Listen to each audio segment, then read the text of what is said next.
Bonjour à tous. Coup de projecteur cette semaine dans Église du Monde sur la Libye.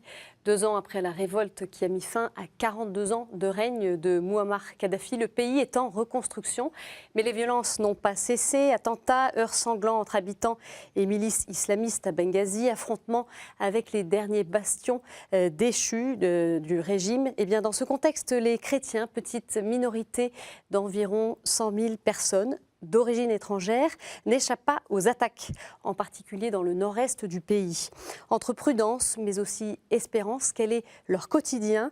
Comment ces communautés, pour certaines poussées à l'exil pendant la Révolution, tentent de se reconstruire? Nous entendrons dans cette émission le témoignage de Monseigneur Giovanelli Innocenzo Martinelli, vicaire apostolique de Tripoli, ainsi que celui des chrétiens de la paroisse de Tripoli. En plateau, nous a rejoint Christian Lochon. Bonjour. Bonjour. Merci d'être avec nous. Alors, vous êtes spécialiste du monde arabe, universitaire. Vous connaissez bien, même très bien, le Moyen-Orient pour y avoir passé 25 ans. Vous êtes allé en Libye plusieurs fois. Peut-être une première question un peu sur le contexte historique. On parlait de ces chrétiens qui sont venus d'ailleurs. Pourtant, on trouve des traces très anciennes d'une présence chrétienne en Libye. Oui, c'est parce que la Libye, vous savez, elle n'a pas été séparée du monde méditerranéen comme elle a pu l'être, par exemple, sous Kadhafi ou au début du XXe siècle.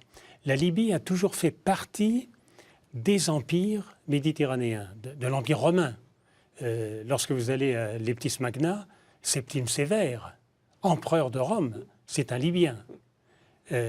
Vous allez à Polonia, vous trouvez Justinien, qui sera l'empereur byzantin, qui était à ce moment-là gouverneur de province, et c'est là qu'il va épouser Théodora, la fameuse impératrice. Donc, la Libye, elle est vraiment très liée au nord de l'Europe et à Byzance. Pour les chrétiens, il faut se rappeler, et les Libyens d'ailleurs en sont fiers, ils l'appellent Morcos Libi, Marc le Libyen, c'est le fameux évangéliste Saint Marc, qui lui est né en Libye, de parents qui venaient de Syrie d'ailleurs. On revient à l'époque contemporaine. Avant de parler de ce qui s'est passé depuis 2011, comment est-ce que les chrétiens étaient perçus sous le régime de Kadhafi? Alors écoutez, sous le régime de Kadhafi, c'est très simple. Les chrétiens résidant en Libye, donc vous avez dit à peu près le chiffre 100 000. Sur les 100 000, il y a une grande proportion, plus de 60%, qui étaient des Coptes. Vous aviez donc 2 sortes de travailleurs, mais la Libye était un peu comme les Émirats aujourd'hui, ou le Qatar, c'est-à-dire avec une population libyenne qui travaillait mollement, peu, n'est-ce pas, qui vivait de ressources sociales importantes, de coopératives, etc. Et puis, vous aviez toute une classe de travailleurs immigrés qui travaillaient dans des conditions extrêmement difficiles, qui étaient surtout des Africains. Disons que la classe supérieure de ces populations un peu marginalisées, c'était des Coptes d'Égypte, qui, eux, avaient les petits commerces de proximité, etc. Et puis alors, vous aviez quand même une classe supérieure, un peu comme dans les Émirats, d'ingénieurs qui pouvaient être soit asiatiques, ça pouvait être des Japonais, des Coréens. Parmi les Coréens, il y avait de très nombreux chrétiens. Et comme vous le savez, la paroisse Saint-François de Tripoli a une messe encore latine en coréen. Mais, donc ils étaient acceptés, tolérés Ils étaient acceptés, oui. Tolérés, c'est-à-dire, je me rappelle bien, chaque fois que j'allais à Tripoli, j'y allais, si je posais une question, où est l'église, on me disait c'est par là, etc. C'est-à-dire qu'il n'y avait aucune animosité.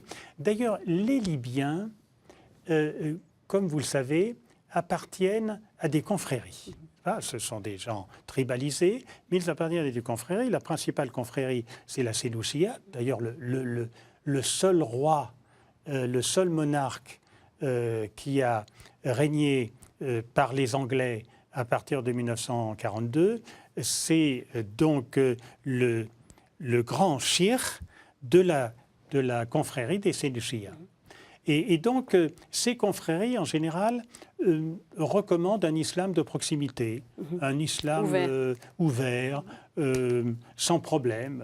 C'est-à-dire que, de toute façon, un peu comme en Tunisie, si vous voulez. Donc ça insuffle en fait un climat paisible. Un climat paisible, d'abord parce que les chrétiens ne gênaient pas. C'était tous soit des expatriés, soit des gens qui travaillaient notamment pour les municipalités ou autres. Donc utile aussi. Utile. Alors on va revenir à la situation depuis 2011. Qu'est-ce qu'ils deviennent, ces chrétiens de Libye, depuis la chute de Kadhafi? Eh bien, au nord-est du pays, notamment à Benghazi, fief de la rébellion, l'insécurité demeure. Églises incendiées, communautés religieuses contraintes de partir. Les chrétiens vivent une situation difficile. À Tripoli, l'atmosphère est plus calme et les fidèles catholiques sont nombreux à se retrouver pour prier dans l'unique paroisse de la ville, l'église Saint-François. Voyez ce reportage signé Alain Pirot.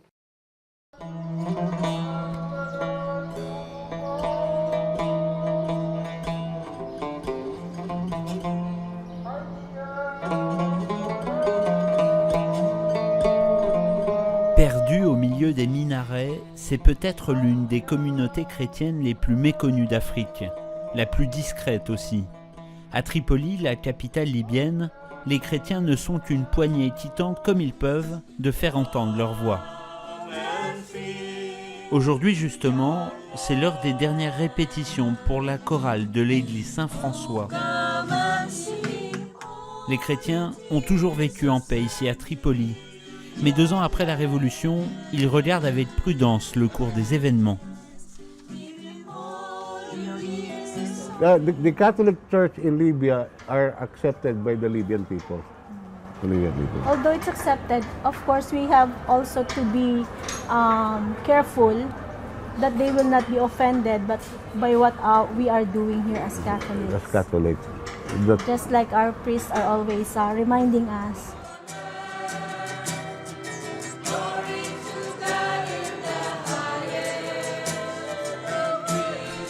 On estime à 100 000 le nombre de chrétiens installés en Libye. Beaucoup de coptes et d'orthodoxes, mais aussi des catholiques. En majorité des Philippins et des immigrants venus de l'Afrique subsaharienne. 2 messes sont organisées successivement le vendredi pour chaque communauté. Des styles très différents, mais une ferveur semblable.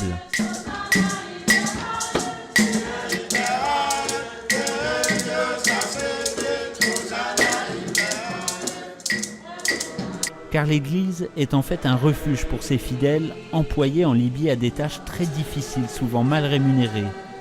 La célébration hebdomadaire est donc un moment de réconfort. Monseigneur Réseau est installé depuis 6 mois en Libye. Il a appris à connaître ses fidèles, arrivés parfois dans des conditions éprouvantes à travers le désert.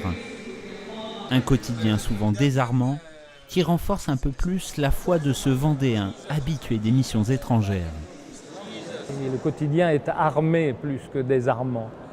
Mais bon, comme vous avez pu le constater, ils sont libres de vivre, célébrer leur foi. Et puis au quotidien, ils ne sont pas censés faire bien sûr de prosélytisme, quoi, hein. Mais en dehors de ça, disons, on ne leur fait pas de difficultés particulières en tant que chrétiens, quoi. Tous ceux que nous contactons ici, c'est plus des immigrants africains, asiatiques. Et pour eux, certainement, la vie est difficile. Donc la vie est difficile, pas seulement dans la pratique de leur foi chrétienne, mais dans leur travail, leur contact avec les Libyens, leur acceptation par la société, disons, c'est pas facile, quoi. C'est une présence, vous avez vu, c'est une présence, hein. Les chrétiens sont présents, on ne fait pas de choses extraordinaires, mais on est présents. Beaucoup d'observateurs s'interrogent aujourd'hui sur l'avenir des chrétiens de Libye. Un futur incertain dans un pays bousculé comme beaucoup d'autres par le printemps arabe. À ce jour, les attaques contre des chrétiens libyens n'ont fait aucune victime. Elles ont toutefois écorné une paix qui durait depuis des décennies. Alors, le Père Réseau parlait de conditions de vie difficiles pour ces chrétiens, pour ceux qui ne sont pas clandestins, mais qui vivent, qui sont régularisés en Libye. Ce sont des citoyens de seconde zone ? C'est-à-dire, ce ne sont pas des citoyens, pour commencer, puisque de toute façon, ce sont des immigrants. Deuxièmement, alors justement, en l'écoutant, il faut rappeler, nous disions justement que sous Kadhafi, les Libyens moyens bénéficiaient de coopératives, etc. Ces coopératives sont interdites aux étrangers, y compris aux étrangers pauvres. Si bien que les pauvres, ceux qui gagnent quelques dollars par jour, ont beaucoup de difficultés à vivre parce que, précisément, les loyers, enfin, tout est très cher. Et ça ne s'est pas avec, vous imaginez bien, une ville qui a été en partie détruite. Tripoli, on s'est battu dans les rues, etc. Toutes ces villes ont subi de très grandes... sont parfois en ruine. Et il faut avouer, effectivement, que beaucoup de chrétiens, notamment les subsahariens, ont dû, mais très rapidement, s'en aller. Beaucoup d'ailleurs ont été tués. Ça, c'était au moment de la révolte. C'était au moment de la révolte. Dans Pour la quelle mesure, raison? c'est-à-dire que beaucoup étaient assimilés, ils n'étaient pas forcément, mais étaient assimilés à ce prosélytisme islamique que Kadhafi avait étendu à toute l'Afrique. Vous savez que Kadhafi avait été très heureux lorsqu'il avait été proclamé roi des rois par ses pairs, n'est-ce pas? C'est lui qui quand même finançait toute la coopération africaine. Il voulait absolument remplacer les États européens là, et il construisait mosquées, de très nombreuses... Il avait un bras confessionnel qui s'appelait Dawa al-Islamiyya, c'est-à-dire donc la pastorale islamique, si vous voulez.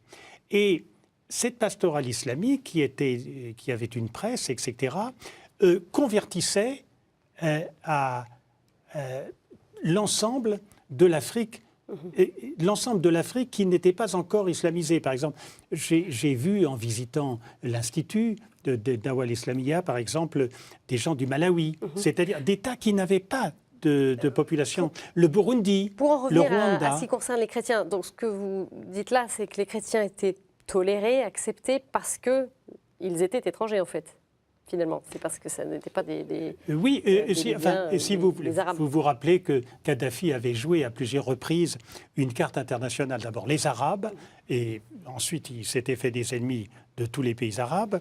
Puis ensuite il avait joué la carte Touareg, qui est aussi... qui a fait que dans ce qui se passe aujourd'hui, par exemple dans le sud, au Mali, ces Touaregs sont marginalisés dans la mesure où ils sont sentis comme étant d'anciens pro-Kadhafi, parce que Kadhafi avait joué la carte berbère, une sorte de pan-berbérisation qui inquiétait d'ailleurs, bien sûr, notamment l'Algérie, en plus. Alors, on va revenir à la situation de l'Église. On va rencontrer l'une des figures de l'Église en Libye, Monseigneur Giovanni Innocenzo Martinelli, vicaire apostolique de Tripoli. Il vit depuis près de 50 ans dans ce pays. À l'occasion d'un entretien, il nous a apporté son regard sur la situation des chrétiens, particulièrement instable à l'Est, en Cyrénaïque, mais il garde confiance dans l'avenir du pays. On l'écoute.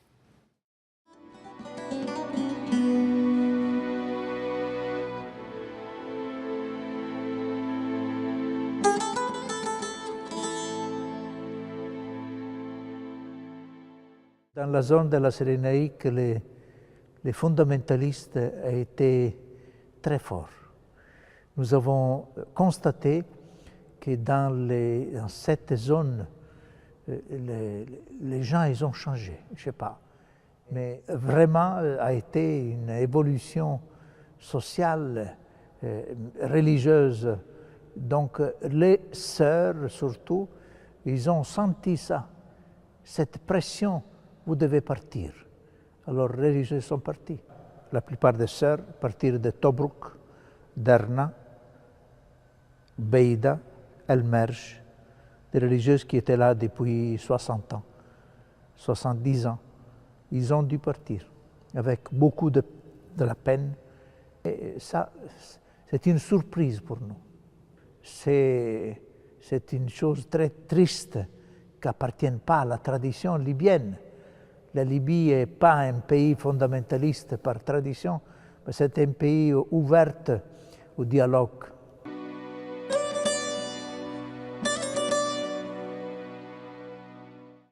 Moi, je suis en Libye depuis, je dirais, presque 50 ans. Et j'ai confiance dans la mentalité, la mentalité et la vie du Libyen. Le Libyen est bon. Traditionnellement, est ouvert au dialogue, au respect des autres. Je n'ai pas peur, parce que j'ai confiance. Tous les amis que j'ai, je constate qu'ils sont vraiment ouverts dans le respect des autres et la possibilité de garder l'avenir avec joie. Bien sûr, ce n'est pas toujours facile, surtout sortir, aller à droite, à gauche, soit pour la situation qui n'est pas sûre encore, pas stable. Je sens le devoir d'être à côté de ce peuple, pas de les convertir, c'est difficile de dire ce mot, j'aime pas parler de ça, mais j'aime la psychologie libyenne, la société libyenne, tout ce qu'ils sont, tout ce qu'ils font, même tout ce qu'ils ont fait, mais avec beaucoup de respect parce que je vois que les Libyens, au fond, ils ont une âme religieuse et donc des respect envers l'autre. Et je pense que c'est vraiment cette raison qui me donne la force de rester dans le pays.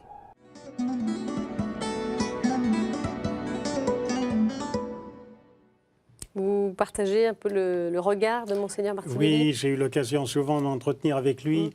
Et je voulais dire aussi que, notamment, les messes en français étaient souvent assurées par une chorale africaine avec le tam-tam. Et moi qui ai vécu pendant 6 ans au Soudan, je retrouvais cette atmosphère du Sud-Soudan, c'est-à-dire d'un christianisme vivant. Et on comprend très bien le commentaire qui disait que c'est merveilleux parce que nous avons si peu de foi en Occident qu'on peut être à l'aise on peut être mieux à l'aise en Occident qu'à l'Église. Mais en Afrique, on est mieux à l'aise à l'Église que dans le reste. Et Monseigneur Martinelli, dont je pensais d'ailleurs, il me semble qu'il a été un pied noir italien. Il connaît donc très bien l'arabe libyen. C'est un homme qui était extrêmement respecté, très attaché, un homme qui était comme un pied noir pouvait l'être dans l'Algérie. Et là, il est resté dans ce pays où il y est revenu et il nous a fait quand même bien sentir l'âme libyenne, qui sont effectivement l'honnête homme au sens du XVIIe siècle, c'est-à-dire peut-être pas un savant, mais un homme très, comment dirais-je, très respectueux des traditions. C'est pour ça d'ailleurs que le professeur Laronde avait obtenu très facilement du service archéologique libyen l'autorisation d'exhumer des églises, parce que précisément c'était quelque chose qui allait dans ce sens. Alors, Monseigneur Martinelli partage aussi l'opinion que nous avons tous, qui est la montée du salafisme. Notamment, alors, il a cité Derna, Tobrouk. Vous savez, à Tobrouk,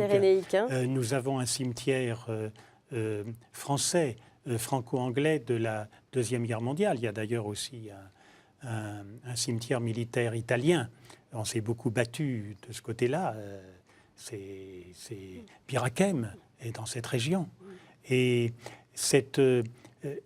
on a eu récemment, un peu avant 2011 et après, étant donné que c'est l'ambassade de France à Tripoli qui s'occupe du cimetière français, on a eu des croix qui ont été cassées, vous voyez. Profanées. Et donc, oui, profanées.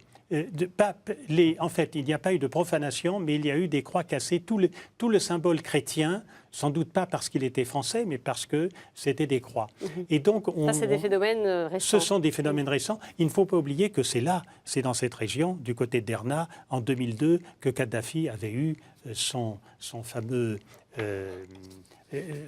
accident de cheval, qui était en fait, on avait essayé de le tuer dans cette région. Donc, à cause de la proximité avec l'Égypte, il y a un très grand nombre de salafistes qui, même du temps de Moubarak, étaient passés en Libye. Voilà, c'est la raison pour Et laquelle donc ont il y monté a la population. cet C'est pour extrémisme. ça. Monseigneur Martinelli a parlé des religieuses. Alors, il y a des religieuses merveilleuses, il y a des religieuses anciennes, parce que les franciscaines, vous savez, les franciscains sont dans la région depuis les Mamelouks, c'est-à-dire depuis le XIVe siècle. Hein, et ils Ça, sont- c'est une préoccupation, j'imagine, pour l'Église de voir des communautés qui... des communautés. Les sœurs disparaissent. franciscaines, les petites sœurs de Mère Teresa, les petites sœurs de Foucault, les petites sœurs de Jésus, elles avaient notamment, j'en ai rencontré qui était dans le Djebel Nefoussa, une médecin et puis une infirmière. Donc un rôle essentiel. Elles avaient un rôle pour, merveilleux. Et le vous pays. savez, dans cette situation où se trouvent les femmes, surtout depuis qu'on a à nouveau ouvert la porte à la polygamie, vous savez que ça a été une des acquisitions du printemps arabe libyen, malheureusement. Et ces sœurs sont les confidentes de toutes ces Libyennes qui ont confiance en elles, qui leur confient leurs petites filles, notamment au niveau du jardin d'enfants, l'hôpital.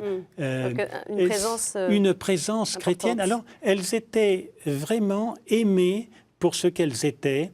Et je suis persuadé que la population de Benghazi, par exemple, a vu avec une très grande peine le départ de ces religieuses. Alors, il faut dire que ceux qui ont été le plus éprouvés, ce sont les Coptes.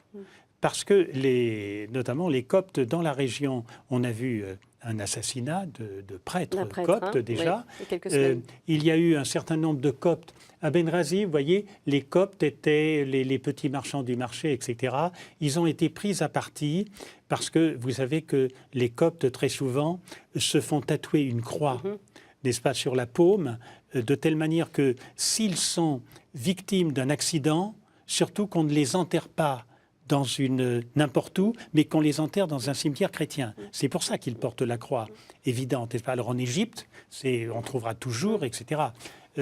En Libye, on pouvait respecter ça. Ce mouvement salafiste, d'ailleurs, est inquiétant parce qu'il va certainement provoquer une sorte d'implosion, finalement, de la Libye. Comment vous voyez, une dernière question, malheureusement on doit arriver au terme de cette émission, comment est-ce que vous voyez l'avenir, la paix elle est possible, à quelles conditions et peut-être aussi pour les chrétiens, est-ce que les choses peuvent se pacifier? Il y a eu une loi assez dure qui a été votée par le Parlement libyen et qui impose à tous ceux qui ont été des fonctionnaires à n'importe quel niveau du temps de Kadhafi de ne plus servir l'État.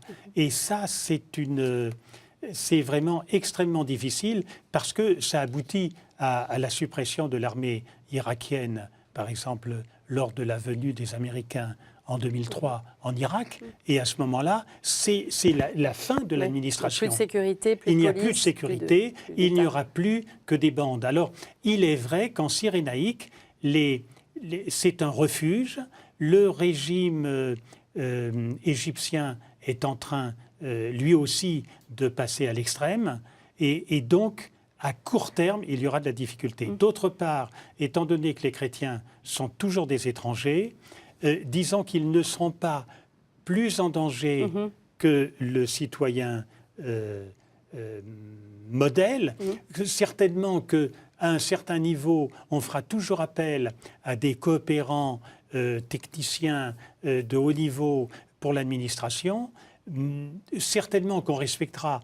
Il y a, à ma connaissance, l'église copte orthodoxe de Benghazi n'a pas été touchée. Il y a encore une église grecque orthodoxe, n'est-ce pas? Tout à l'heure, le documentaire parlait donc des coptes et des orthodoxes. Alors, il y a des orthodoxes, ce sont des grecs orthodoxes qui ont vécu longtemps là, exactement, comme vous le savez, le patriarcat est à Alexandrie. Ces pays sont relativement unis, mais ils sont dans une situation, la Libye est dans une situation terrible, avec une société qui a été une société extrêmement ouverte malgré un régime tyrannique. On peut espérer que le substrat de cette société demeurera parce que j'ai confiance, Monseigneur Martinelli sur ce point-là, est un merveilleux guide. J'ai confiance finalement dans ce peuple libyen qui était vraiment au-dessus des préjugés, mais qui est dans une situation épouvantable. Mais ils vont s'en tirer, bien sûr, parce qu'il y a de l'argent, il y a du pétrole. Merci beaucoup, Christian Lochon, pour votre décryptage sur la situation des chrétiens de Libye. Un décryptage que vous pouvez retrouver, bien sûr, sur notre site kto.tv.com. Très bonne semaine à tous. Au revoir.